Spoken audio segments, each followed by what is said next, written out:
L'anime commence au milieu d'une fusillade dans un bâtiment où un grand groupe d'hommes fait face à une seule personne. Le groupe de malfaiteurs attaque de toutes ses forces, mais en quelques secondes, cet assassin les élimine froidement et sans effort. Il était autrefois connu sous le nom de Taru Sakamoto, un assassin légendaire, redouté par tous les criminels et admiré par les autres tueurs. Cela a été ainsi jusqu'à ce qu'un jour il tombe amoureux au premier regard. À cause de cela, Taru se retire, se marie, a une fille et finit par prendre du poids. Après de nombreuses années, il travaille maintenant dans un magasin de proximité avec sa femme. On voit qu'un assassin, qu'il admire profondément, a trouvé cet endroit après l'avoir cherché partout.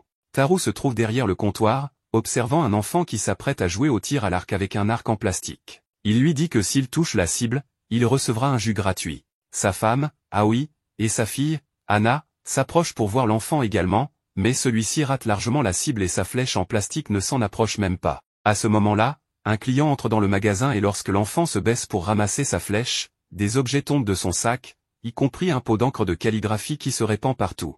L'encre tache le pantalon blanc du client, ce qui le met très en colère. Il attrape l'enfant par le cou pour lui crier dessus. L'enfant se débat et, accidentellement, le couvre de plus d'encre avec son pied. Cela met l'homme dans une colère telle qu'il veut frapper l'enfant, mais avant qu'il ne puisse aller trop loin, Taru l'arrête d'une seule main et imagine traverser la tête de l'homme avec un stylo.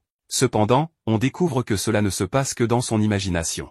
En réalité, il arrête simplement le poing de l'homme avant qu'il ne frappe l'enfant. L'homme, choqué par la force de l'emprise de Taru, quitte le magasin, et l'enfant remercie Taru en larmes. De son côté, l'assassin qu'on a vu auparavant commente qu'il est impressionné que Taru ait voulu utiliser un stylo sous le menton de l'homme pour toucher la carotide. Cela laisse entendre qu'il l'a vu, même si cela n'a pas vraiment eu lieu. Il se présente comme Shin, le télépathe, mais juste après, il est terrifié en voyant que Taru a imaginé frapper son visage. Shin lui demande de cesser de tuer des gens dans son esprit et lui rappelle qu'ils ont travaillé ensemble autrefois. C'est pourquoi Taru accepte de s'asseoir pour l'écouter. Shin est surpris d'apprendre que les rumeurs selon lesquelles Taru a redressé sa vie et ouvert un magasin familial sont vraies. Cependant, Shin lui demande de revenir, car il était trop bon et il ne peut pas croire qu'il ait maintenant ce corps. Taru le rejette, affirmant que ses jours d'assassin sont terminés et qu'il ne reviendra pas. Shin, frustré, se souvient que tous les criminels le redoutaient et l'appelaient l'assassin légendaire. Il ne comprend pas pourquoi Taru a gaspillé tout cela. Taru, quant à lui, se contente de profiter d'un bol de ramen, ce qui déçoit Shin, car avant, il ne mangeait que des rations de combat. Shin reconnaît à peine Taru maintenant. Après cela, Shin sort une cigarette pour fumer, mais avant qu'il ne puisse l'allumer, il est surpris de voir la cigarette coupée en deux en moins d'une seconde. Taru range sa lame et lui montre le panneau du magasin qui interdit de fumer. Shin, quant à lui, est simplement impressionné par la vitesse de Taru. Après tout ce mouvement, il devient clair que, gros ou non, Taru peut le tuer quand il veut. Juste après cela, un homme passe par la boutique de Sakamoto pour saluer et lui demande un service. Shin pense immédiatement qu'il s'agit de quelqu'un qui se fait passer pour un civil pour demander un meurtre, mais il se rend vite compte que ce n'est pas le cas. L'homme l'emmène dans son jardin et lui explique que son arbre a trop grandi et qu'il ne peut pas couper certaines branches qui sont hors de sa portée. En quelques secondes, Taru règle le problème, coupant l'arbre de manière parfaite en un temps record. Une fois cela fait, il aide également d'autres personnes dans le quartier, faisant en sorte qu'une fille mange ses légumes et que les enfants arrêtent de pleurer dans le parc. Cela amène Shin à penser que Taru est l'aide de tout le village, mais il est convaincu qu'il sait juste bien cacher sa véritable identité. Cependant, il lui fait savoir qu'il a l'air ridicule de cette manière et qu'il pense repartir. Juste à ce moment-là, l'enfant de tout à l'heure lui tire une flèche en plastique dans la tête accidentellement. L'enfant s'enfuit alors que Shin se plaint. Un peu plus tard, Shin monte dans sa voiture, pensant qu'il n'a pas vu Taru depuis 5 ans. Malgré tout ce qui a changé, il lui semble toujours aussi incroyable, et même avec son surpoids, il garde cette aura d'avant. Il aimerait vraiment qu'ils puissent à nouveau travailler ensemble. Son excitation est interrompue par un appel de son patron, qui, en apprenant qu'il n'a pas convaincu Taru de revenir, lui demande si, dans ce cas, il l'a tué. Shin hésite un instant et demande à son patron si c'est vraiment nécessaire de le tuer, car Taru est trop gros et il ne pense pas qu'il puisse causer de problèmes dans cet état. Son patron l'interrompt et lui rappelle que si quelqu'un disparaît de la bande, il disparaît aussi de la Terre. C'est la règle absolue, et Sakamoto l'a violée, ils ne peuvent pas le laisser partir. Après avoir clarifié cela, son patron lui avertit que si lui-même ne peut pas le faire, il enverra quelqu'un d'autre. Il doit donc cesser de se plaindre, sinon il finira par rejoindre Taru du côté de ses ennemis. Shin termine l'appel avant de pouvoir entendre plus, sachant qu'il n'a pas d'autre option. Plus tard dans la journée, il rentre chez lui et se souvient des jours où il a eu la chance de travailler avec Taru.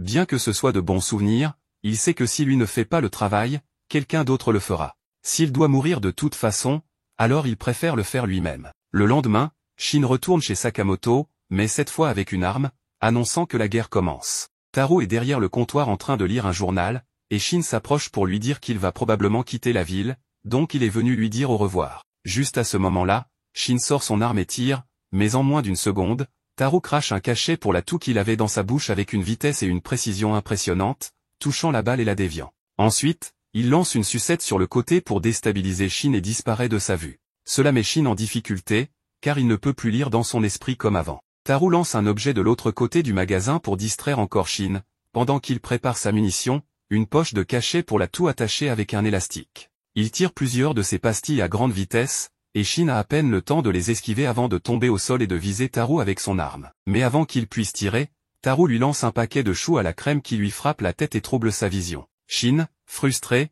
essuie son visage et tente de se concentrer à nouveau, sachant qu'il doit corriger sa posture. Cependant, juste au moment où il essaie de se repositionner, il reçoit un puissant coup de pied en plein dans le visage. Il se retrouve projeté de l'autre côté du magasin. La seule chose qu'il voit en tombant, c'est le vieux Taro Sakamoto, et avant de perdre conscience, il se demande pourquoi il a eu l'idée de l'affronter en premier lieu. Lorsqu'il se réveille, il est surpris de se retrouver dans un lit, apparemment soigné par Taro et Hana, qui sont heureux de le voir réveillé. Il lui explique qu'il se trouve juste au-dessus du magasin. Ne comprenant rien, Shin est emmené à un dîner familial où il est traité comme un membre de la famille. Par moments, il pense que la nourriture est empoisonnée, mais il décide quand même de manger, sachant qu'il a été formé pour supporter le poison. Cependant, en goûtant la nourriture, ce qui le paralyse, ce n'est pas le poison, mais à quel point c'est délicieux. Il se réjouit de voir qu'il aime la nourriture, en commentant qu'il réagit comme Taro la première fois. Shin continue de manger, encore très surpris, car il ne s'est jamais senti ainsi dans aucun de ses anciens emplois. C'est à ce moment qu'il comprend que Taro veut vraiment protéger ses moments de la vie quotidienne, c'est pourquoi il a démissionné. Après le dîner, Shin remercie pour le repas, décidant de laisser Taro en paix. Taro lui fait savoir qu'il peut revenir quand il veut, et Shin quitte les lieux en sachant qu'il n'est toujours pas un rival pour lui. En retournant chez son patron, celui-ci lui montre son mépris, étant honteux qu'il n'ait pas pu tuer Taro Sakamoto. Avant qu'il ne puisse en dire plus, Shin se prosterne devant lui et lui demande de laisser vivre Taro. Cela provoque des rires autour de lui, mais Shin lui informe que Taro a désormais une famille. En réponse, son patron lui rappelle que Taro Sakamoto a violé les règles de leur monde, abandonné ses responsabilités, et qu'il doit être tué. Shin lui demande alors de le tenir responsable à sa place, affirmant qu'il mourra à la place de Taro, mais qu'il doit le laisser en paix. Son patron lui demande pourquoi il fait cela pour Taro, et Shin explique qu'il a pointé son arme vers quelqu'un qu'il admire. Il assume donc la responsabilité de ses actes. En entendant cela,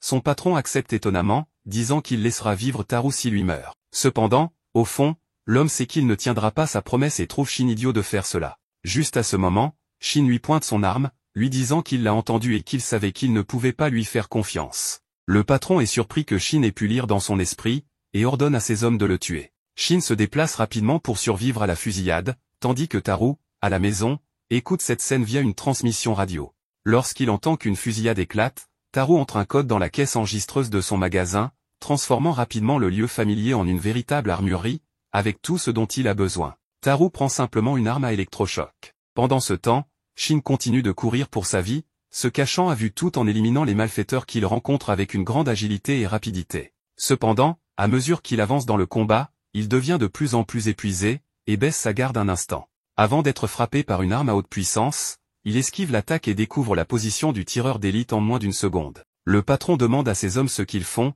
car ils tombent un par un alors qu'ils affrontent une seule personne. L'un d'eux, gravement blessé, explique que c'est comme si Shin pouvait lire exactement ce qu'ils allaient faire. Le patron les informe alors que Shin est un télépathe, et que s'ils s'approchent trop, il pourra lire dans leur esprit. Il leur ordonne donc de garder leur distance et de trouver un moyen de l'entourer. Les hommes se déplacent, mais en peu de temps, ils sont tendus en embuscade par Shin, qui leur tire dessus sans leur laisser le temps de planifier quoi que ce soit. Après avoir esquivé plusieurs tirs ennemis, Shin se met à couvert pour recharger son arme, mais à ce moment, il réalise qu'il ne lui reste plus qu'un dernier chargeur. Ne disposant plus de munitions, il doit trouver un moyen de quitter les lieux avant de se retrouver sans balles. Il se défend alors avec ce qu'il lui reste, tout en se déplaçant rapidement, mais au même moment, il reçoit une balle dans la jambe, ce qui le fait tomber immédiatement. En quelques secondes, il se retrouve encerclé par l'ennemi et sait très bien qu'il n'a aucune issue. Juste au moment où il s'apprête à se rendre, Shin est surpris de voir les trois hommes qui le pointaient tomber inconscient au sol après avoir reçu une puissante décharge électrique. Taro est responsable de cela, ayant utilisé son arme à électrochoc. En voyant cela, le chef ordonne immédiatement à ses hommes de l'éliminer, et tous se précipitent pour l'attraper. Taro se bat contre eux, abattant les ennemis d'un simple mouvement sans effort, avec 2 baguettes jetables qu'il utilise pour arrêter 2 balles en même temps. Un autre criminel attaque Taro avec une katana, mais il l'esquive avec une grande rapidité et l'envoie valser d'un coup de pied. Lorsque 2 autres hommes lui tirent dessus avec des armes automatiques, Shin bloque les balles avec 2 stylos qu'il utilise ensuite comme projectiles, les envoyant traverser les criminels comme des balles. Grâce à des outils qu'il trouve sur place, il envoie d'autres criminels à la poubelle et finit le reste avec ses impressionnantes compétences en arts martiaux. Le chef et les hommes restants décident de tirer ensemble, mais avant qu'ils n'aient pu ouvrir le feu, Shin coupe leurs armes en 2 avec des lames qu'il gardait dans son tablier, et avec ces mêmes lames, il met fin à leur vie. Shin reste paralysé, sous le choc, réalisant qu'il vient d'assister à l'œuvre de l'assassin légendaire, Shin Sakamoto. Il lui demande comment il savait qu'il se trouvait là, et Shin lui explique qu'il avait inséré un micro dans son arme le jour précédent, après qu'il se soit évanoui. Shin lui confirme que ce qu'il a dit est vrai, car peu importe l'issue, il prévoyait de quitter la ville ce jour-là. Avant qu'il ne puisse en dire plus, Shin lui lance un tablier, lui annonçant qu'il gagnera 800 yens de l'or et que s'il reste plus longtemps, il le paiera en supplément. Sans avoir le temps de comprendre ce qu'il venait de dire, Shin commence à travailler dans le magasin de Sakamoto, où Ana et Aoi l'acceptent comme un membre de la famille. Shin s'adapte rapidement à son nouveau travail, réalisant que cela vaut bien mieux que son ancien emploi. Pendant le travail, Shin reste très excité après les récents événements et parle de la manière impressionnante dont Taro a neutralisé les criminels. En entendant cela, Aoi demande immédiatement à son mari s'il envisage de reprendre son travail d'assassin. Taro, contrarié, lui assure que non, précisant qu'il s'était assuré que personne ne meurt. Cependant, Aoi lui rappelle fermement qu'elle demandera le divorce s'il enfreint la règle de la famille, des mots qui rendent Taro encore plus nerveux. Après son départ, Shin interroge Taro sur cette règle, mais celui-ci, énervé, lui demande de se taire. Peu après, ils se rendent dans le quartier chinois de Nikita, où Taro achète des brioches au porc pour sa femme et sa fille. Shin est touché par l'amour que Taro porte à sa famille et lui demande à nouveau à propos de cette règle. Mais Taro évite de répondre et continue simplement à marcher. C'est alors qu'une jeune femme surgit soudainement d'un bâtiment et atterrit sur Taro, détruisant les brioches au porc. Cette mystérieuse jeune femme, appelée Lu Shaotan, est poursuivie par un groupe de mafieux. Shin suggère à Taro qu'il devrait partir avant que la situation ne s'aggrave, mais Taro est simplement attristé par la perte des brioches. En quelques secondes, Shaotan commence à se défendre contre les mafieux, utilisant du tai chi pour les neutraliser. Cependant, elle est capturée par un des hommes qui menace de lui couper les jambes pour qu'elle ne puisse plus fuir. Avant qu'il ne puisse agir, Taro neutralise facilement l'assaillant, et Shin libère Shaotan. Alors qu'ils se remettent à combattre d'autres ennemis, un groupe encore plus important de mafieux arrive, présumant que Taro et Shin sont des alliés de la jeune femme. Taro décide de fuir avec Shin et Shaotan, évitant de justesse plusieurs balles. Pendant ce temps, dans le bâtiment de l'organisation mafieuse, le chef de gang rapporte à son supérieur que la jeune femme a échappé grâce à 2 hommes mystérieux.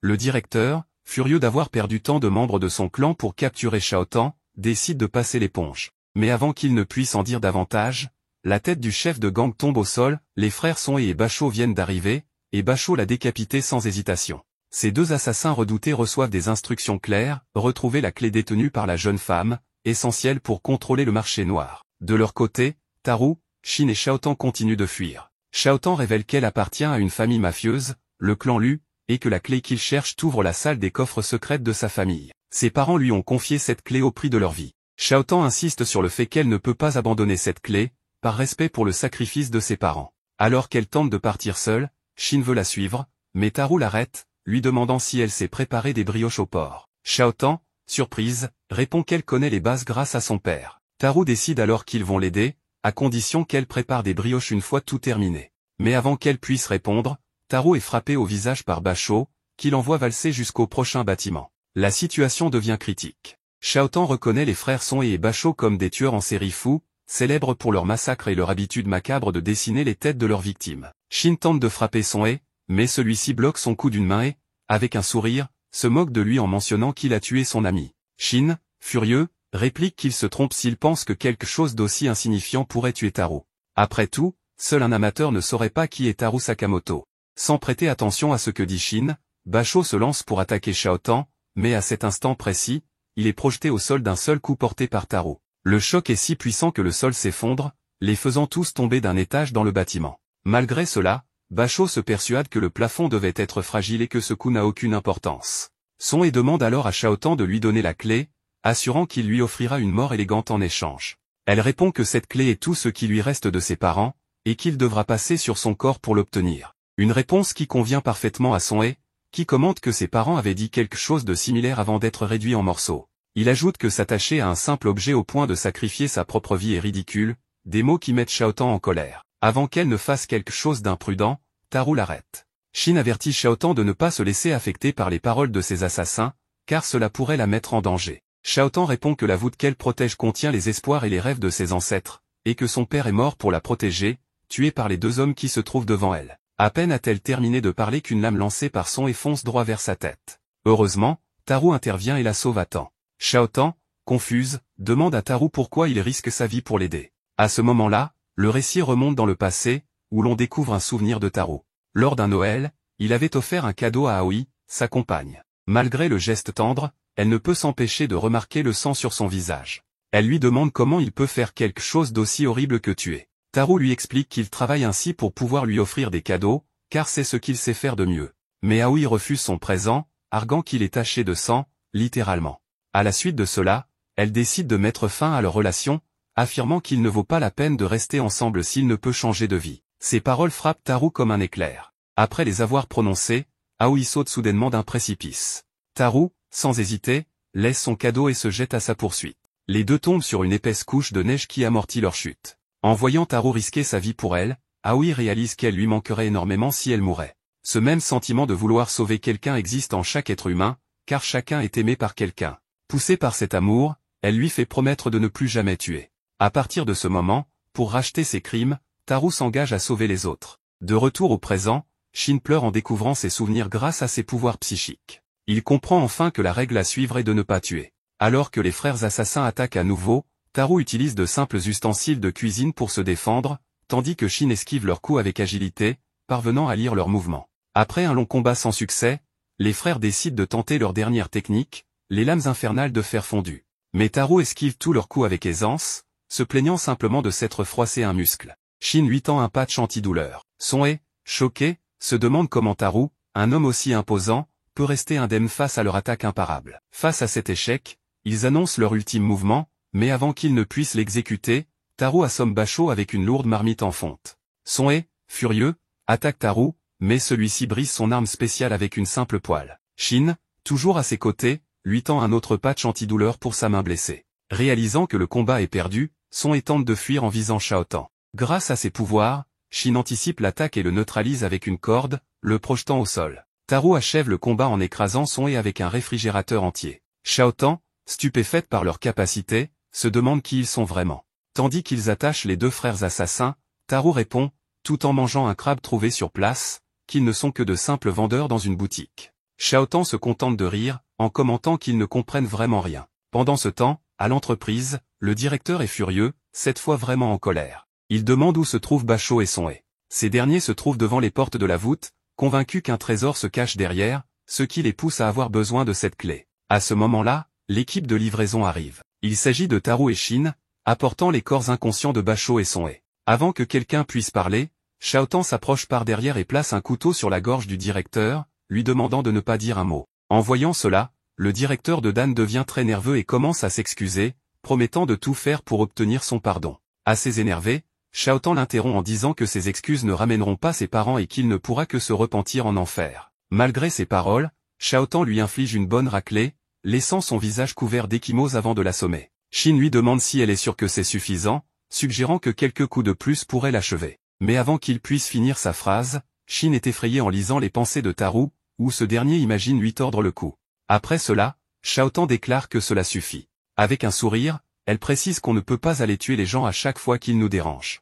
Elle conclut que pour aujourd'hui, cela suffit, préférant choisir de vivre une vie heureuse, comme son père lui disait toujours. Acceptant cette réponse, Shin et Taro l'accompagnent alors qu'elle utilise la clé pour ouvrir la voûte. Après plusieurs tentatives, les immenses portes s'ouvrent enfin. Shan entre la première. Shin est surpris de voir autant de trésors, mais trouve étrange de découvrir également des livres, des CD, et des peluches, ce qui lui semble être une collection plutôt inhabituelle. Parmi tous les objets, il trouve un inventaire indiquant que chaque chef du clan lui laisse ses trésors les plus précieux dans cette voûte. À la lecture de cela, il suppose que chaque chef considère des choses différentes comme précieuses.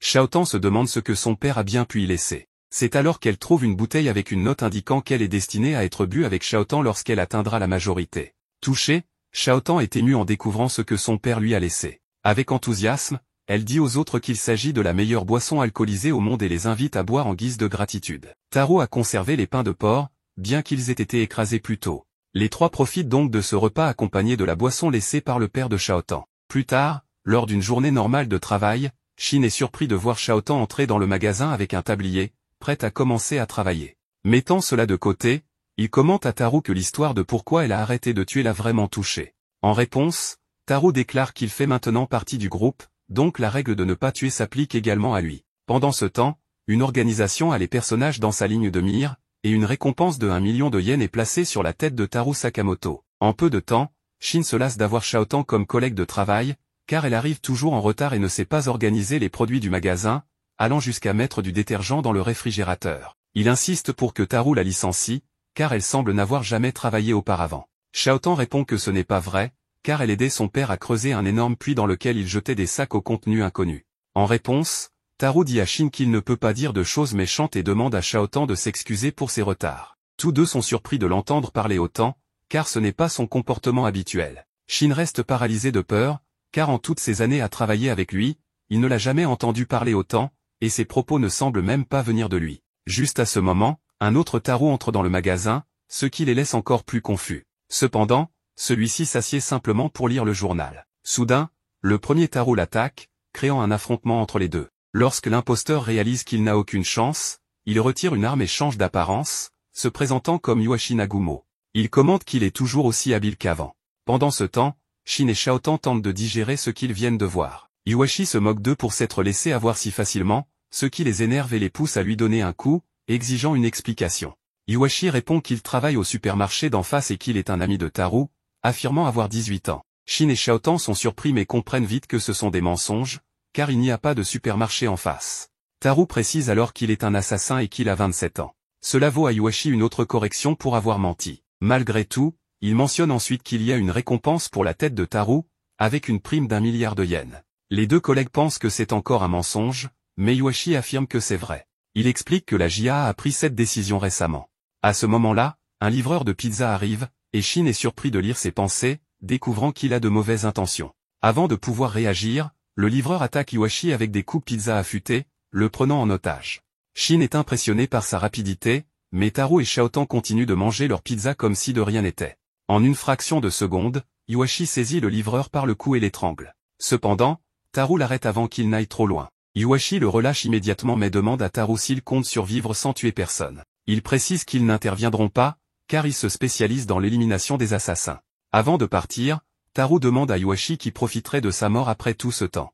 Iwashi répond qu'il l'ignore, car ils ne font qu'exécuter leur mission. Pour quelqu'un qui s'est retiré, Taro attire encore beaucoup d'attention. Il explique que l'élimination de l'entreprise d'Anan a été un geste de trop. À l'avenir, ce ne seront plus des amateurs comme ce livreur qui viendront, mais des assassins bien plus expérimentés. Sans ajouter un mot, Iwashi emmène le livreur et disparaît, affirmant qu'il voulait juste voir une dernière fois le visage de Taro. Pendant ce temps, dans le refuge des assassins, ils espionnent Taro grâce à la caméra du carton de pizza, mais Taro le remarque et le détruit. Après cela, Taro et sa famille se rendent dans un parc. Shin mentionne que quand quelqu'un veut tuer, il est souvent nerveux, et on peut le remarquer. Mais il faut se concentrer pour cela, comme régler une radio.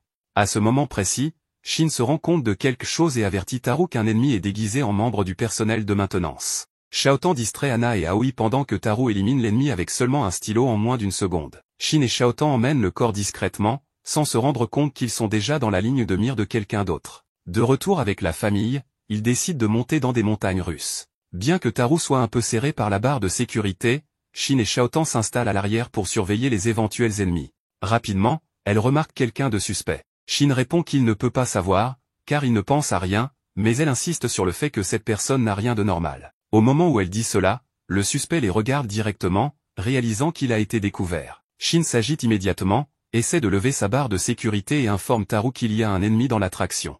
Lorsque les montagnes russes amorcent une descente, le suspect sort une arme et vise directement la tête de Taro. Cependant, Taro bloque le tir avec ses lunettes pare-balles. Shin utilise rapidement son arme pour libérer sa barre de sécurité, mais à ce moment précis, les montagnes russes effectuent une boucle, laissant Shin suspendu dans les airs. Par chance, il tombe directement sur le suspect, le désarme et le fait tomber des rails, le sortant de l'attraction. Une confrontation s'engage entre eux.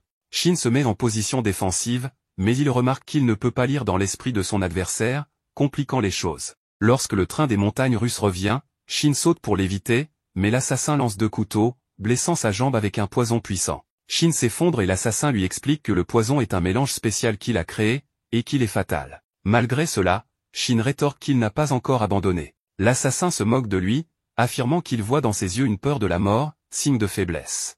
Shin réplique que Taru Sakamoto, bien qu'ayant peur de mourir, se bat pour protéger sa famille, ce qui est une mission bien plus difficile. Cela le motive à continuer. Quand le train des montagnes russes repasse, l'assassin saute pour l'éviter, mais Shin l'utilise comme levier pour se propulser et continuer à se battre. Ils tombent ensemble sur une scène où se trouve la mascotte du parc, Sugar Bunny. Shin enfile le costume de lapin et frappe soudainement l'assassin au visage, sous les acclamations du public qui pense assister à un spectacle. Grâce aux instructions mentales précises de Taru, Shin peut anticiper les mouvements de l'assassin malgré le poison.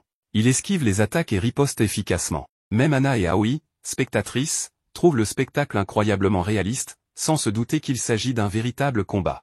Au final, Shin utilise une attaque puissante, une double frappe dans le ventre de l'assassin, le mettant KO. La présentatrice nomme l'attaque de Shin le coup dynamite de Sugar Bunny, et le public acclame la mascotte.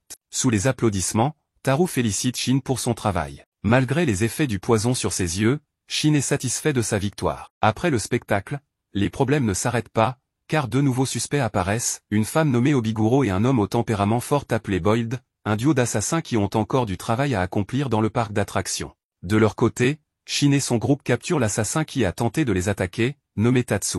Utilisant un antidote trouvé sur lui, il soigne les yeux de Shin pour qu'il récupère la vue. Ensuite, Shaotan s'approche de Tatsu et lui inflige une petite coupure avec un couteau empoisonné, le forçant à parler sous la menace. Tatsu finit par avouer qu'il a été engagé par une entreprise nommée Syndicat Dondanke, un lieu de travail toxique où chaque employé agit seul, même pour des missions complexes. Il explique aussi qu'il ne veut pas mourir, car il n'est qu'un employé à mi-temps, sans réelle loyauté envers cette organisation. Shin lui demande alors s'il est enregistré à l'UHU. Confus, Tatsu demande ce que cela signifie. Shin lui montre alors sa carte de membre de l'Union des assassins du Japon, expliquant qu'elle regroupe des assassins professionnels. Lui-même et Taru étaient membres de cette élite, qui ne compte qu'environ 400 professionnels dans tout le pays. Tatsu, surpris, interroge Taru pour confirmer son appartenance à cette organisation légendaire. En l'absence de réponse, il comprend que c'est bien le cas et que les rumeurs n'étaient pas infondées. C'est alors que Anna et Aoi arrivent pour annoncer que le déjeuner est prêt. Anna reconnaît Tatsu comme l'assassin du spectacle précédent, mais Shin improvise une excuse, expliquant qu'il s'agit d'un acteur pratiquant une scène d'évasion. Le groupe s'éloigne rapidement pour manger, mais Shin revient discrètement pour laisser un antidote à Tatsu, lui demandant de les laisser en paix. Surpris par leur clémence, Tatsu remarque que ces gens ne sont vraiment pas ordinaires. Avant de partir, Anna revient pour couvrir la blessure de Tatsu avec un pansement, en lui disant que son spectacle était génial. Après cela, Tatsu parvient facilement à se libérer des cordes grâce à un couteau caché. Pensant que ce groupe est vraiment étrange, il décide de se promener dans le parc avant de partir, épuisé. Pendant ce temps, la famille Sakamoto attend le déjeuner, mais Shin avoue qu'il sent son esprit affaibli, probablement à cause des effets secondaires de l'antidote, ce qui l'empêche de lire dans les pensées pour le moment. Troublé, Shaotan suggère à Taru de partir, craignant qu'ils ne tentent trop leur chance.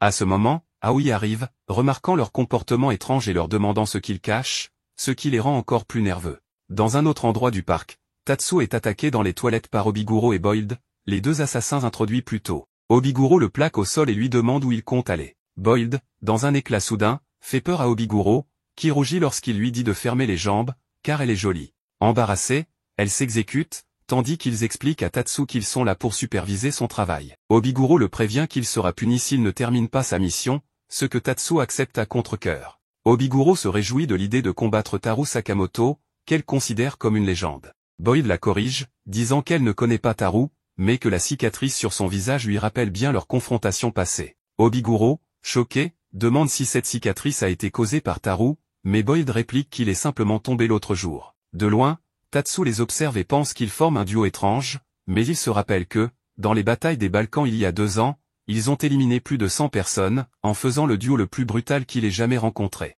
Pendant ce temps, dans le parc, Aoi demande à Anna s'il aime vraiment les parcs d'attractions, ce qui provoque une crise émotionnelle chez Anna, qui craint que son père n'apprécie pas cet endroit. Shin, Taru et Shaotan paniquent, affirmant que les parcs d'attractions sont formidables, et Aoi se détend, concluant qu'elle a dû se faire des idées. Elle propose alors de choisir la prochaine attraction à visiter. Pendant les heures suivantes, la famille profite des différentes attractions et jeux du parc, tout en restant sur ses gardes. Shin et Shaotan surveillent attentivement les alentours, conscients des menaces potentielles. À la tombée de la nuit, Shin informe Taru qu'il n'y a pas d'assassin à proximité. Le parc, ouvert et bien éclairé, n'est pas un terrain favorable pour une attaque. C'est alors qu'Aoi annonce la prochaine attraction, la maison hantée. Cet endroit sombre et effrayant, complètement opposé au décor coloré du parc, terrifie immédiatement le groupe. Ils savent que cet environnement est idéal pour les assassins, mais ils n'ont d'autre choix que d'y entrer. À l'intérieur, Boyd et Obiguro les observent depuis la salle de contrôle, suivant leurs mouvements via des caméras de sécurité et planifiant leur prochaine attaque. Après quelques instants,